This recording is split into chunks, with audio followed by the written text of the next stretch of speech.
ארק סינוס של 1 לחלק ל-b, ועוד פעמיים פאי k. אבל הנקודה האמיתית, מה שהיא הנקודה הרלוונטית, זה יהיה הנקודה הזאת, נכון? כאילו זאת תהיה הנקודה הראשונה. אז בואו נקרא לנקודה הזאת איזשהו w, ונכתוב פה w. אז בתכלס הם רוצים את הנחש שהולך מ-w עד פאי לחלק ל-2, על קוט שבמקום קוט אני ארשום קוסינוס x לחלק לסינוס x, כפול לן של b סינוס x, כל זה dx. אז מסתכלים על האינטגרל הזה, זה נראה כאילו שיש לנו כאן איזשהו אינטגרל של שיטת ההצבה. עכשיו, בואו נחשוב רגע.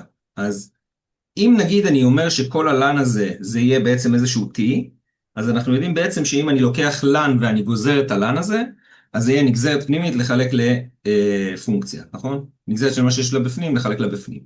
כאילו יודעים שלן של f של x, שאנחנו גוזרים, זה שווה ל-f תג לחלק ל-f. אז בשיטת הצבא בדרך כלל כאילו מנסים, יכול להיות שגם מה שאנחנו מנסים אז לא יצא לנו כזה טוב, ואז אנחנו הולכים לדבר אחר ומנסים משהו אחר, אבל באינטואיציה שלי יהיה נכון להגיד שלן של b סינוס x, הוא יהיה שווה בעצם ל-t. יכול להיות שהיה עדיף לסמן את סינוס x, לדעתי זה היה עדיף לעשות. אני גוזר את הדבר הזה, אז יש לנו כאן בעצם b כפול הנגזרת של סינוס x, זה יהיה קוסינוס x, לחלק ללמטה שזה יהיה פשוט b סינוס x, ה-b הלך הביתה, כל זה יהיה dx, וזה יהיה שווה ל-1 dt. אז בתכלס אנחנו רואים שהדבר הזה dx, כל זה בעצם יהיה dt, אז האינטגרל שלנו יהיה אינטגרל חדש, הוא יהיה אינטגרל שהוא הולך בעצם, אם אני מסתכל על הנקודה הראשונה שהיא תהיה w, אז הנקודה שאנחנו נתחיל, כאילו כאן זה היה x שווה, ו-x שווה, נכון? x שווה. אז אני עכשיו, כאילו האינטגרל שלי זה איזשהו t שווה ו-t שווה. t שווה ו-t שווה.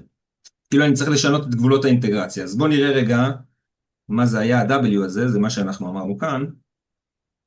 אז כשאני מציב ש-x שווה ל-w, אז כאילו אנחנו מקבלים ש-t הוא יהיה שווה בעצם ללן של b סינוס של הדבר הזה, זה יהיה b של 1 לחלק ל-b, אז זה יהיה לן של 1 שזה 0. אז האינטגרל כאן מתחיל מ-0 בעצם.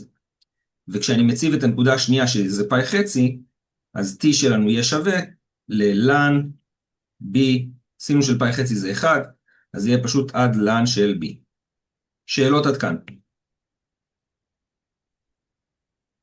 אוקיי, ועכשיו מה שאני כותב בתוך האינטגרל זה יהיה בעצם לן של t dt, נכון? עכשיו, אני לא יודע אם אתם זוכרים את האינטגרל של לן, שזה x לן x מינוס x לדעתי. רגע, זה לא פשוט t? האינטגרל זה לא פשוט t? t. תודה. אז כן, t. אז בעצם יש לנו כאן בעצם חצי t ריבוע מ-0 עד לן b. אז בעצם יש לנו כאן חצי לן ריבוע של b מינוס 0. אז זה פשוט חצי לן ריבוע של b. ובואו נראה אם יש תשובה כזאת. חצי לן ריבוע של b. שאלות.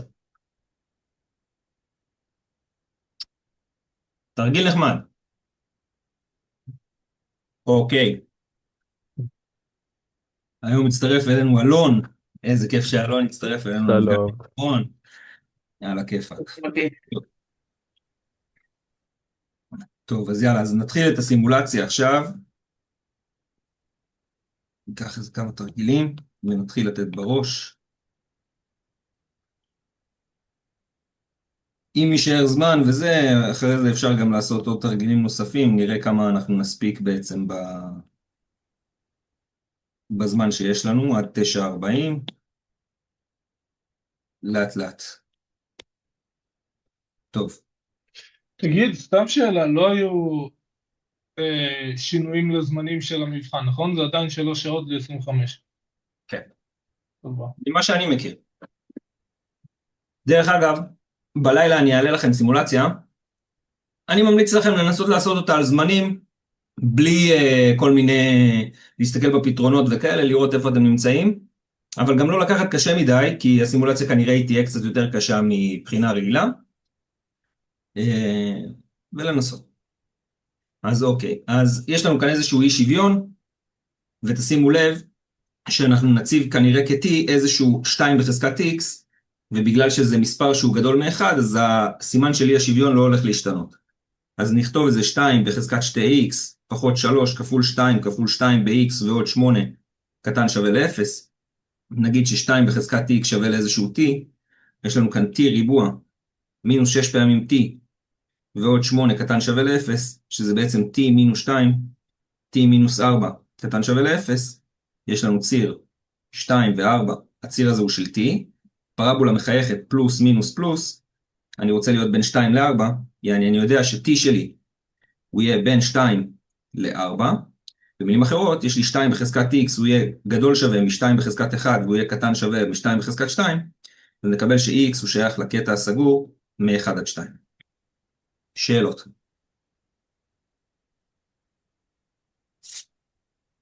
אוקיי. אוקיי.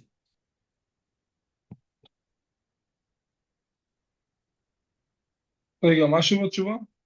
בין בין 1 ל-2. ל-2. כן. כן, כולל. בתרגיל השלישי, מישהו יש לו איזשהו רעיון איך אני יכול לדעת ישר מה התשובה? מה התרגיל השלישי? בתרגיל השני. בתרגיל השני. הוא ישר פשוט למצוא את בוא התחום נציב ש-x מצטמצם בתחום האמצעי, לא? ואז זה פשוט בוא נציב מינוס. 2, זה כבר יפסול לנו שתי תשובות, כאילו אם זה לא נכון ואם כן אז אפשר להמשיך לראות, זה יהיה לנו שתי תשובות. לא משנה מה, אם נציב 2 כבר חצי מהתשובות ידעו.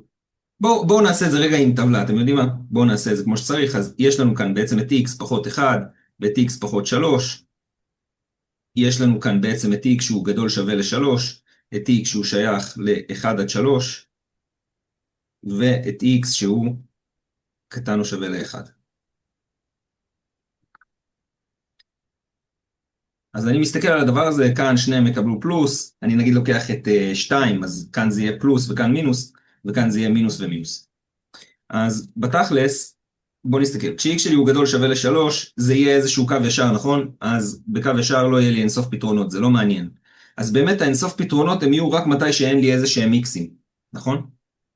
רק מתי שאין לי איזה שהם x'ים. אז זה יהיה כאשר x פחות 1 מקבל פלוס, יעני זה יהיה x פחות 1, מינוס x פחות 3. וזה יהיה שווה ל-a. רק במקרה כזה אני אקבל אינסוף פתרונות, כי לא תהיה לי תלות בעצם ב-x. אז בעצם זה קורה לי במינוס 1 ועוד 3, זאת אומרת כאשר a שלי הוא שווה ל-2. בסדר? אם a שלי שווה ל-2, אז אני מקבל בעצם כאן, המשוואה הזאת, אני מקבל בעצם 2 שווה ל-a, כאילו.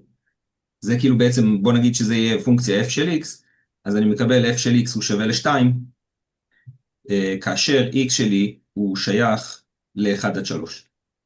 אז זאת אומרת, אם אני בא רגע לצייר את הדבר הזה, אז יש לי את 1 ויש לי את 3, יש לי את הערך y שווה ל-2, ואז אני בעצם מקבל שבין 1 ל-3 אני תמיד בערך 2. אז אם ה-a שלי הוא גם כן יהיה הערך 2, אז בקטע הזה יהיה לי אינסוף פתרונות. בסדר? שאלות. יש דרך גיאומטרית גם לפתור את זה, אתה יכול לעבור עליה או ש... מה אתה אומר? סכום, זה מספר, כאילו, יש דרך גיאומטרית לפתור את זה. נכון, מספר שהמרחק שלו מ-1 ועוד המרחק שלו מ-3 שווה ל-a, משהו כזה. נכון. ואז כשהמספר הזה הוא בין 1 ל-3, אז 2. כן, אפשר אולי גם עם אי שוויון המשולש לחסום את זה כאילו משני הכיוונים, אבל שוב, אני הייתי הולך על הגישה הזאת, זה הכי קל כאילו להסתכל רגע שבין 1 ל-3 כאילו אחד מהם חיובי אחד שלילי, אז ה-x'ים מתבטלים, אין לי תלות ב-x, ואז אני יכול בעצם לדעת מתי אני שווה לאיזשהו ערך קבוע. וכשאני שווה לערך קבוע, אז יהיה לי אינסוף פתרונות. במקומות האחרים, אם x שלי הוא גדול מ-3 או x שלי הוא קטן מ-1, אז אמנם בין 1 ל-3 אנחנו נקבל איזשהו ערך קבוע, אבל נגיד בתחום ש-x שלי הוא גדול מ-3, אז שניהם חיוביים, אז אני אקבל איזשהו ישר שעולה, ובתחום השני שניהם שליליים, אז אני אקבל איזשהו ישר שיורד, נכון? אז במקומות האלה, אם אני משווה את זה לאיזשהו ישר y שווה ל-a, אז אין לי פתרונות במקומות האלה. כאילו אין לי אינסוף פתרונות, לא משנה מה. נכון? אוקיי. כי A, אפשר שאלה שנייה? כן. איך אני ניגש לשאלות כאלו? אני צריך לשרטט את אז כל אחד מהקרוב? שוב אני אומר,